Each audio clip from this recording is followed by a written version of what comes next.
What are we talking about again? You'll tell. Ready, set. Welcome to The Wizard and the Priestess. Welcome to luck. Welcome to the show, everyone. We're excited to be back for another week of chats. And I thought this week we would continue on a little bit from what we were talking about last week in keeping it going.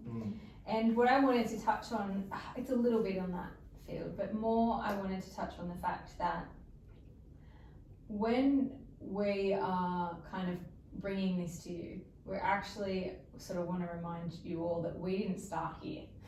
No, and certainly did not. And whilst Matt and I believe that we were created beautifully, perfectly to enter this realm. Yep.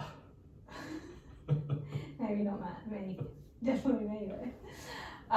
It obviously things happen in life. It's hard being born with a big beard, grey hat and stuff. Okay? I know. See, this reminds me of something like that is my point actually to make, was that when we came here, we probably were the wizard and the priestess. We came here with those starlight beams, we came here with that knowledge, and I think the same with all of you listeners out there, you know deep down what you are. But I have to really want to reiterate after our conversation last week that for both of us, we then got lost along the way. And lots of life things came and changed, and I could say personally for me, the first 5 years of my life were probably fairly okay. And then for the next 30 years of my life, they were probably not so okay. And then in the last, say, 18 months of my life, things have changed again. And in Is that the good? The good bit. Good. When the priestess came back online. Okay. And when I actually understood that and started to understand that and started to not act from the venom and started to not move from the spite or those lower survival chakras. Yeah. When I moved out of my reptilian and back into the actual growing and movement. And I think there's obviously moments in time that the priestess was there and available. And if you've been in the clinic with me for the last 15 years, you probably have felt that. Because in times of clarity, I can be her. I can be truly me. However, in moments of despair, sadness, frustration, well then I move back down into those lower chakras, find that venom, become the scorpion, and essentially attack my prey. So I think it's really, I wanted to reiterate that we didn't just, we don't now just be, just lo and behold woke up like this and we've been like this our whole lives. We actually have done the work to be standing into this privileged position. Well, that's often a journey for the wounded healer, isn't it?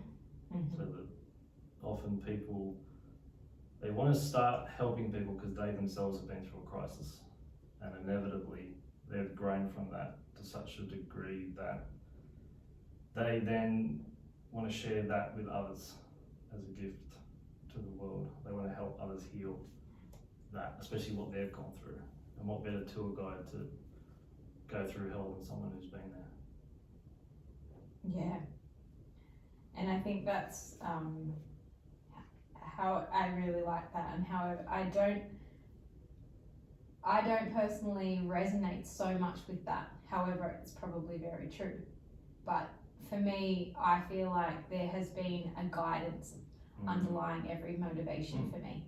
And there's always been this movement towards coming back, bring her back, stay focused there. And in time, when I fell into Chinese medicine, it was a falling into. I was quite a studious person in high school, but then, had a boyfriend and had life and was just enjoying myself probably too much and didn't really know how hard you had to do the studies to actually.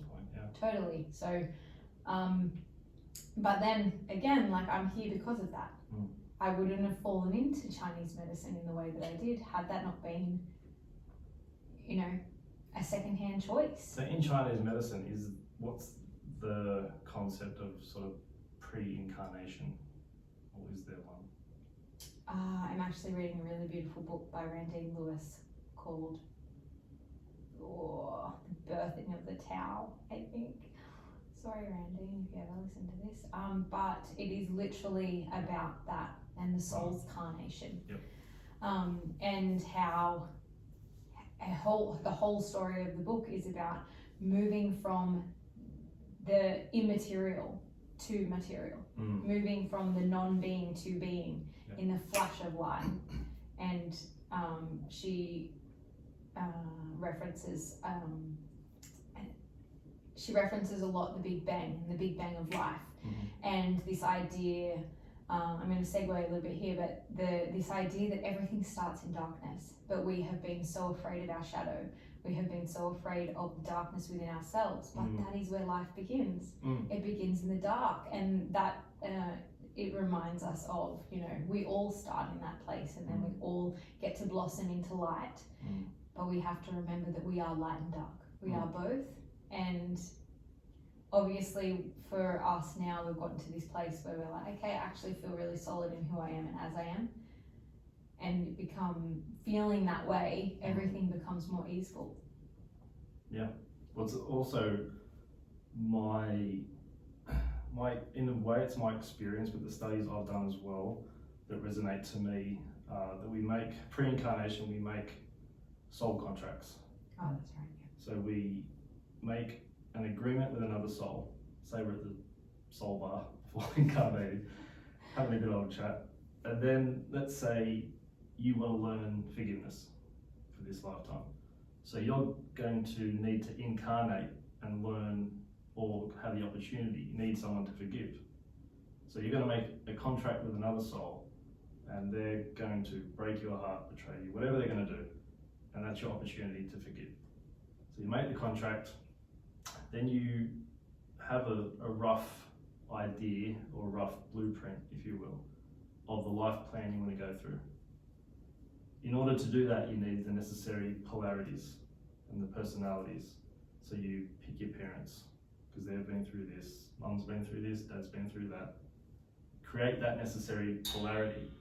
From there, at the moment of conception, the soul dives into the body, and then you begin your forgetting experience. I think that's shamanism, I think. You go through this forgetting, because if you knew what was going to happen, that wouldn't be fun, would it? So, I mean, it might be, but anyway. Well, if you knew you were going to win every poker game, it wouldn't get fun after a while. Yeah, but you'd pay heaps of poker and make heaps of money and then move on to the next thing. Yep. So, just saying. That's what I have to put up with. And then, so from there, but then the soul's not interested in that. Yeah, okay. So, yeah. Die. So then you're born, and then you grow up with these polarities, these characters that we've made contracts with. And then from there... So we have heaps of contracts. Oh, billions and trillions. So it's not just one soul contract, it's billions and trillions of contracts. Well, Yogananda says that if you, as little as cross the street and kind of knock someone's shoulder, that's a soul contract. Okay. So they can be as deep or as shallow. They're all there. Okay. So these contracts are set up to give us an opportunity to help achieve our goal that we started with at the soul bar. At the soul bar. So let's say you're in a crisis, right? Hypothetically. And then, wow. Oh, good. It's okay. That's good. Let's say, so you ask the universe, you ask God, you ask your higher priestess for some courage, right? Hypothetically. Does the universe, God, priestess, whoever, do they just inject you with courage? No. Or do they give you the opportunity to show courage and find it within yourself? I'd say that. Because when you take the walls away, it is you, there's nothing else there. So it's just that aspect of yourself that needs to be activated. Most people, unfortunately, in this current density, we have to go through a crisis to find, sometimes you have to find what you don't want to realise what you do want. Mm-hmm. And then it's the hero's journey of following your heart to go through that ordeal. And they never stop. It's a continual spiral. The journeys or the soul contracts? All the journeys, the contracts, you name it. Sounds like a bloody Effie class. Yeah. That's what you signed up for. Welcome to the Wizard's Life. So that's what we all sign up for, Right. consciously or not. So I think so then where are we now? Here. Okay. Alright. Perfect. Your proper question. Well, I'm saying like for where we were talking about earlier or just a few minutes ago about that idea that we didn't just start here. We made our way here. I was getting there. Oh, okay. I just wanted to give you the background story. Okay. So then that comes back to the polarities that we go through. Right. Right. So were you born knowing that you wanted to be who you are today? No, because I forgot. Exactly. You told me that. So who's got to remember? How do you remember these things? You got to go through experiences. That's my point. Where are we now then? We are here and now. Alright. And you can't know your future contracts, then that goes against the law of free will. Okay, so my point right now is that as we sit here today, Mhm. having walked the fires of crisis and whatever we've experienced to be who we are today, Mhm. and then to find clarity and closure in this space, this is just a momentary thing. Yep. So tomorrow we could be back lizards. If you want No, I don't want to be. I'm the priestess. I will to stay in your priestess, stay here now. that's the easiest path.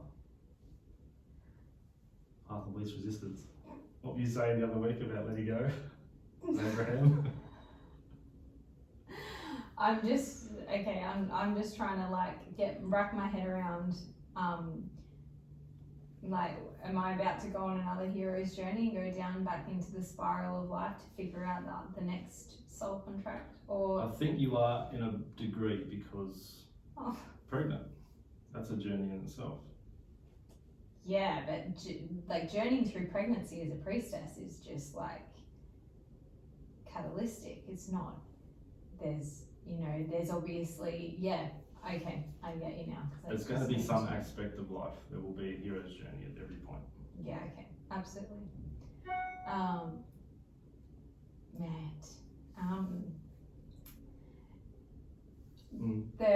Okay, so I think what I wanted to kind of reiterate was that we haven't just turned up here today. No. We have been through many hero journeys and we have been through many crises, and we can now actually sit on our thrones and feel Some of us did better in their throating. well, there is, you get to make a choice, and the choice you made was the spinny chair. I'm good with it. Good.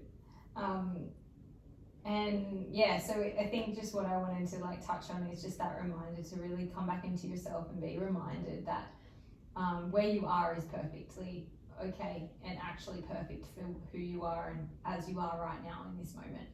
And then as you step more into the journey and you connect more to your soul's journeys, soul's contracts, and the experiences you came here to experience, you will find yourself more capable if you want to be. And that's the thing, you might not have that desire yet, and once again, as we keep reiterating, is fine, totally fine, and never judge yourself for not being 100% committed to the way in which we're talking or the health in which we're... Yeah, I think every quote unquote successful person has been through hell and back. So no matter who you look up to, they've gone through their shit. Everyone goes through this thing. It's, no matter what it is, in time you'll always look back at it generally and think about it very, very differently. Because you've evolved as a person. Absolutely. Mind, body, spirit complex. And you see that from a different perspective. So then the idea with that, to evolve through that, is to look at that, have a different perspective on it, and change your relationship to it. So then that can change from maybe a trauma at the time to I can see how that happened because now that put me in touch with this person, which then I made this, and then all that kind of stuff. Yeah, absolutely. And I think like this is one of those things, this is a really cool way to move into this, is that when you do really start to flow, like we were talking about last time, and leaning into going downstream going with instead of pushing against, you start to see that happen more and more. You start to see pathways open up that you never imagined would open up in the way that they do. You start to experience things in different ways that you never knew you could experience them. And that is what it is. And I think that is my point, is that is at least where I feel I am now, more and more every day. I'm more and more in flow, and I'm more and more experiencing those things and seeing those star moments of soul contracts really being revealed, like obviously. You're seeing the bigger picture of it. Yes. Yeah. Whereas I think that when we are moving from that reptilian place and we are, functioning from competition or it's where the world seems really small. Spite. You look at the world through a straw. So yeah.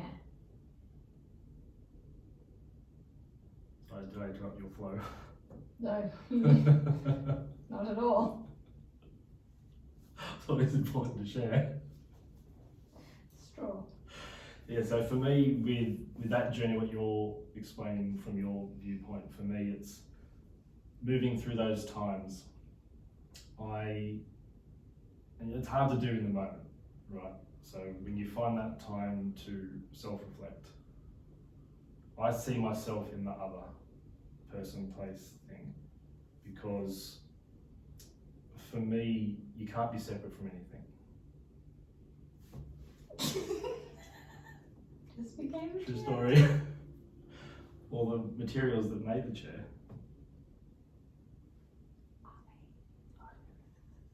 You share the same patterns. Totally. So how much DNA do you share with the average plant or tree? A lot. It's like 70 to 80% on Listen. average.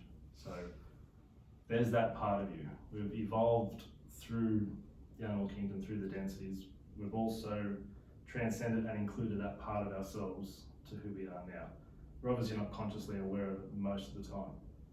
But if you can connect to that part of yourself, that energy then has a hierarchy. And then you can connect to that part of yourself and heal it. And that's what a lot of energetic medicine. Well, I was going to say that's what a lot of energetic medicine is, but modern energy medicine is a bit different to what it was Maybe. a couple of 100 years ago. But you get that. Mm-hmm. Yeah. Yes. And I think I'm going to cut this bit out. Paris, cut this part out. I don't know what to say next. It's a perfect time for an outbreak. Hello. Welcome to Olga Sony. A word on the computer. Let's bring this back. This has never happened to us. So vile.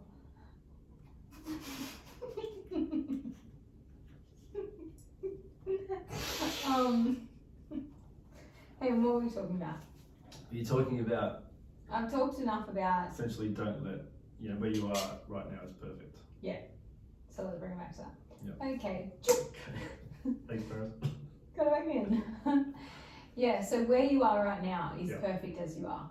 And whether you are, using your scorpion tail to drive yourself to the marathon and beat your partner, or whether you are, moving up the corporate ladder in a way that might not be necessarily serving your soul's purpose, remembering that all those steps are contributing to your soul's contracts, and that you are exactly where you're meant to be. And I think that when we remind ourselves of that and actually really go in and go, like I can just accept where I am and be the couch potato and barely breathe and drink lots of coffee and eat crappy food and do all whatever that is, sure. And maybe in this lifetime that was part of your soul's contract. And who are we to fight with soul? But you can't do it all in one day as well. Like in our culture, we have to do everything in 5 minutes. Oh yeah. If you get a new computer, it's already out of date by the time you get home, right? That's the embedded unconscious in our culture right now. Yeah. That you've signed up, we've all taken on the body, and we've got a lifetime to learn who we are again. Sometimes we forget. Sometimes we have to go through a little bit of adversity to find that out, and that's okay. Absolutely. Yeah. Yeah. So I think. Well, from a Chinese medicine viewpoint, what is that? What is what? What is that going off path? Because it causes a lot of pain. Oh well, Disease, going off path dysfunction. is disease. Okay. Dis-ease. Yeah.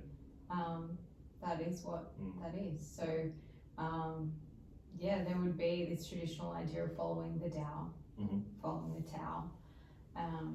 Is that the soul path? Yes. Yep.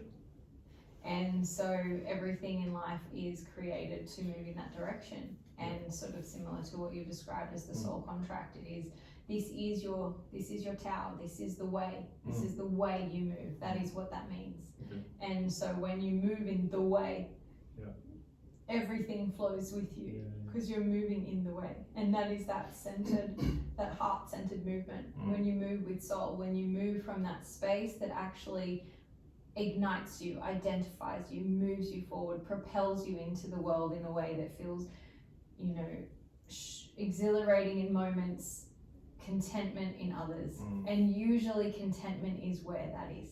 Sure. When you are following the true Tao, you are content. I think that is like just content, assured, able, and capable. And I think that is a part of our lives where nowadays we're promoted to journey the hero's journey, strive to the top, be knocked down, be brutally abused, and then shine, show how hard you can work so you can make it out again. Like that's this exhilarating, fun, fast. That is not the Tao, essentially. That is not what is created for you. But I think there's a difference in moving through adversity that you are kind of loss of life or loss of loved one, and those sorts of difference. Sure. They're different to the the movement in or towards something that is, or more the movement out. That is very different to moving forwards towards contentment, experiencing big experience, processing that big experience, reflecting, introspecting, understanding that, chewing it up, digesting it, reaping the fruits and the benefits. So if I give you 2 examples, could you answer those from a... Potentially. I'll just let you know once you ask. Cool. Let's say someone is on their path. Yeah. And then all of a sudden, for whatever reason, they just wake up one morning, they're not feeling it, maybe they had something to eat yesterday that's affecting them now, so they're feeling sluggish, they feel really guilty about it, and that just that snowball goes that way. And then the other one, something happens outside themselves. Let's say it's the fallout of a friend, maybe even you've lost someone you really love, and that set that path that way. How does that look from a decent perspective? Yeah. I think so the digestive I would put towards earth, whereas the grief I would put towards lung or metal. So you're there, the kind of spiral pattern does make a difference in terms of, say, if we look at 5-element theory and we consider, the end of the cycle is the acceptance, and that is in the metal. So for those who don't know, what's the 5-element theory? So 5-element theory in TCM is essentially we have water, wood, fire, earth, and metal. they move in that order specifically, like the sun going up in the morning is, or actually the way I like to speak about it is the way that the plant grows. So the unknown being the water element, being the darkness, the deepest, darkest yin, about to blossom into the start of yang, and in that it's the unknown, the darkness of the unknown, that then moves from the element of water into the element of wood, which is that understanding of the boundary, which is that expansion into the plant actually becoming a physical movement towards the sunshine. Then we move towards the center of the day, which is when the flower actually starts to, the center of the day, but when the flower starts to blossom. And as that flower starts to blossom, you see that energetic rising, that opening, that full fire, full yang. Then that full yang moves towards yin, and in that movement towards yin, we see that movement towards the earth. And it's as the flower kind of bows towards the earth. We then reap the fruits and the benefit, the digestion of the elements of that. We're able to take the fruits and then consume that, moves back towards the earth. Once it's moved into the earth, then it goes deep into the earth, and the depths of the earth is the metal, and that's the end of the cycle. It goes into the earth, and in the movement into the earth, it composts deep and goes deep until it turns back into metal.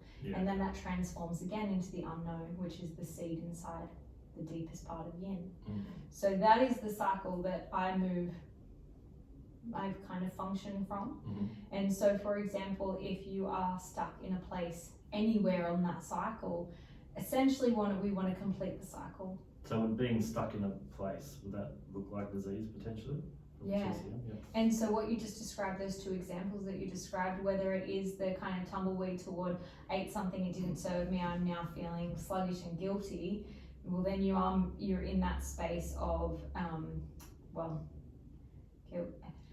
let's keep it simple. Let's just say that let's say that you're kind of stuck in this lack of digestion. You're not actually capable of moving from the digesting.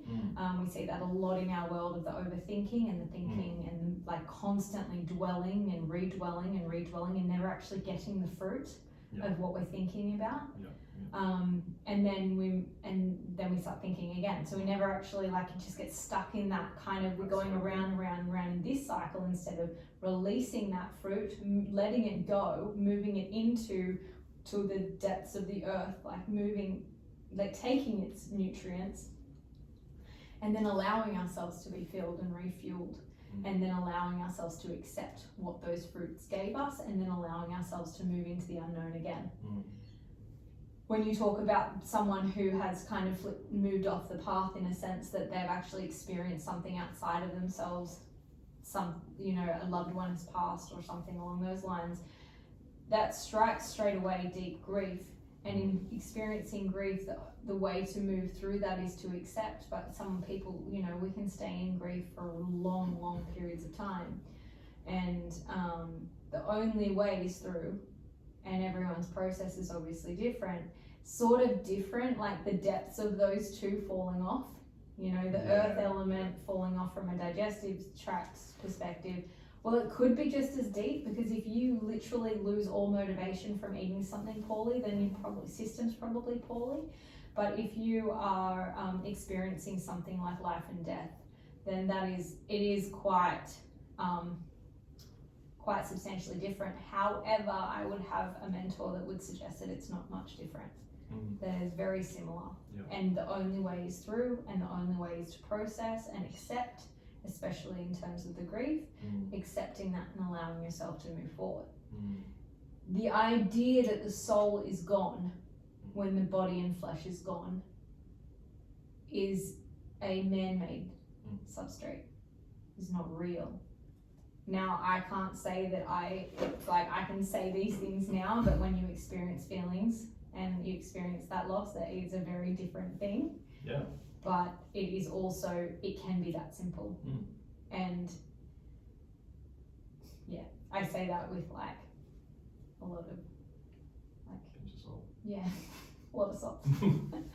Because I do understand that doesn't feel that way, but it can be just that simple. But it doesn't feel that way because we've been conditioned to believe that it's not. So So those two things can be could be exactly the same. That tumbleweed is just tumbling off the path, and gently strengthen the digestive system. Maybe just take a rest, take a pause, have a bit of more sleep, connect Listen to episode 4. Episode 4, great option. And then the other, maybe listen to episode 10. So it's sort of, that is maybe like something to be really conscious of and aware of, that the way, at least the way that I see the way things flow, we do always have to come to acceptance in a process. And there is an old saying, which isn't exactly like this because I don't know the exact words, or I just say things wrong anyway. Paraphrase, go. That if, a rolling stone never collects moss. So whilst that stone keeps moving, it will constantly be active and available and energized. Whereas once that stone stops, then moss is likely to grow. And that moss being the parts that we can't find hard to shift and find hard to let go. I like that. So keep being a rolling stone. Ooh, drop the mic. Wow.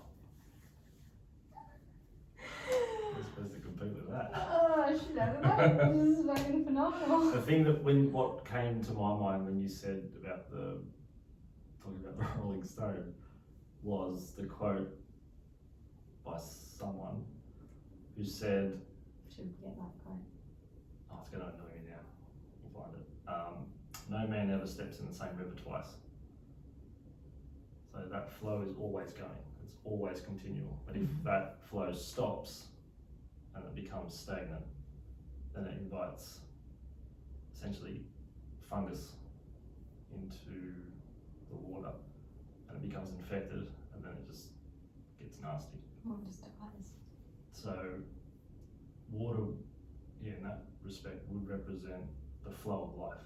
And realise that we always are stepping in a different river in any moment, because everything's always moving. If we kind of stay with that and realise that you're not as stuck as you think you are, you might feel that you're stuck. That's likely an unconscious comparison to someone else in your life who's moving faster in your perception. Or a blockage in earth. So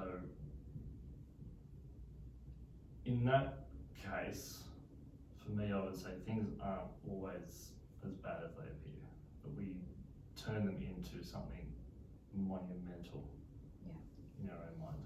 Yeah, absolutely. And we're taught to do that. 100%. Time and time again, we're conditioned to catastrophize everything. And when you actually have experienced really, really big griefs and really big, or however you perceive them, right? So if you perceived to experience really, really big things, generally you need something that helps you pull out of that, because you either do or you don't, right? There's no could, should, would. No, it's like you either get out or you don't get out, and we're seeing that more and more in these days, that people aren't surviving. No. And I think that I've definitely had that experience for myself, where I experienced something really big for me. It felt really big, and as a child, my grandmother used to always say to me, you'll always get through it. You'll always get through this. And it's like, so I know, like the voice in my head will always remind me that, maybe not straight away, I can just absolutely catastrophize for a day, or not even a day, but I can catastrophize for hours, and then that little angel will pop through and say, and that can also be really helpful, right? You can always get through it. If you're in that catastrophizing, that's a word, phase, there comes a choice point in that where you can, okay, that's enough of that little mental tantrum. We can go that way, or we can spiral further and just see how much pain we can experience, and then, okay, until we find that point of, I'm done being in pain now, let's go live. And go something through a lighter path. But as you said, we're almost conditioned to stay in the shit bit. Totally. And in my clinical experience, it's come from probably at least one of 4 things. Do I go there? I'm going there. Can you just like be like, Yeah. think about what you're going to say before you say it? You should have said that before we press record. Okay, 1 of 4 things in clinic. Go. Number 1.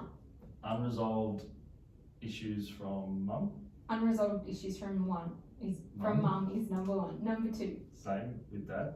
Unresolved issues with dad. Number 3. Societal conditioning. Societal conditioning. Number 3. Number 4. Our religious ideologies or our Mm. spiritual beliefs.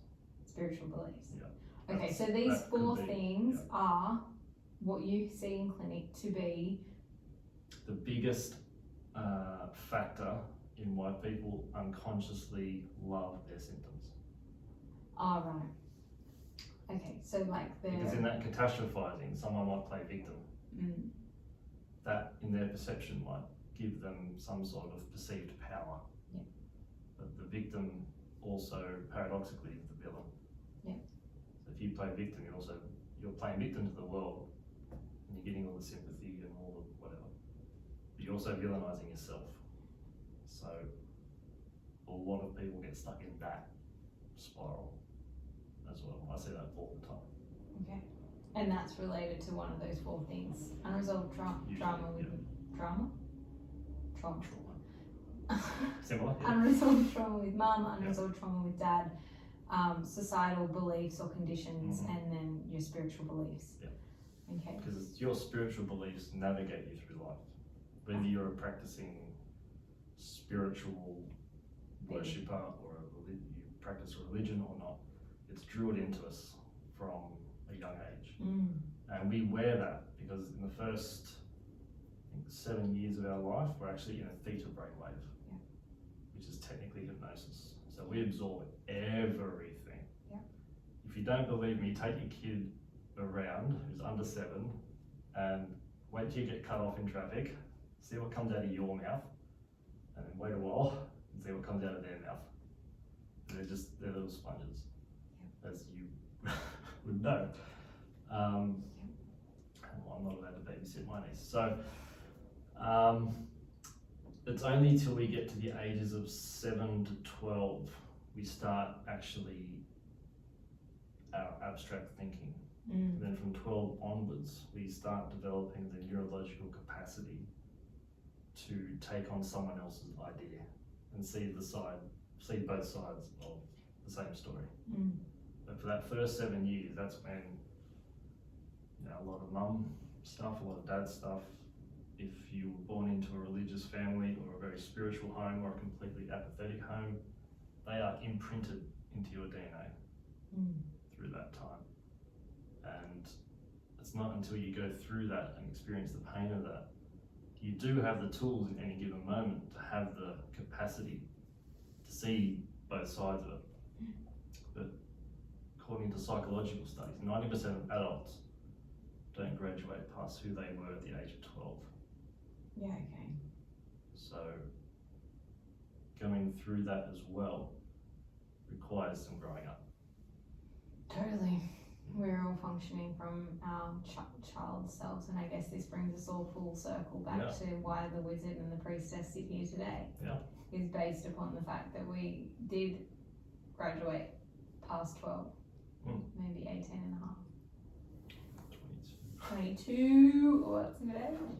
Yeah, so it is that really like being really conscious, and well, that's probably part of the work that we have done to be more conscious, to be more aware, and allowing ourselves to stay a while in the higher realms rather than moving from that reptilian space all the time. So yeah, really cool, and we hope you enjoyed that, and we hope you are reminded that where you are right now is exactly where you're meant to be. Even if it feels really hard, you will get through it, and you will find a way, because the ways are all there, calling to you, and all your soul contracts are asking you. I think we just want everyone, or we want you to resonate with that, especially if you are going through something now, minor or major.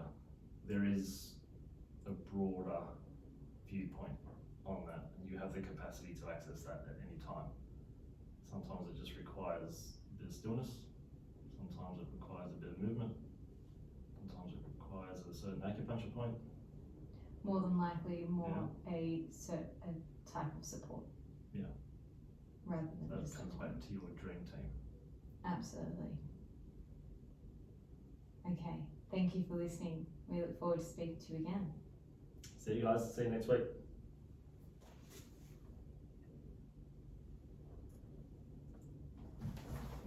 I was going to wait for you to stall this.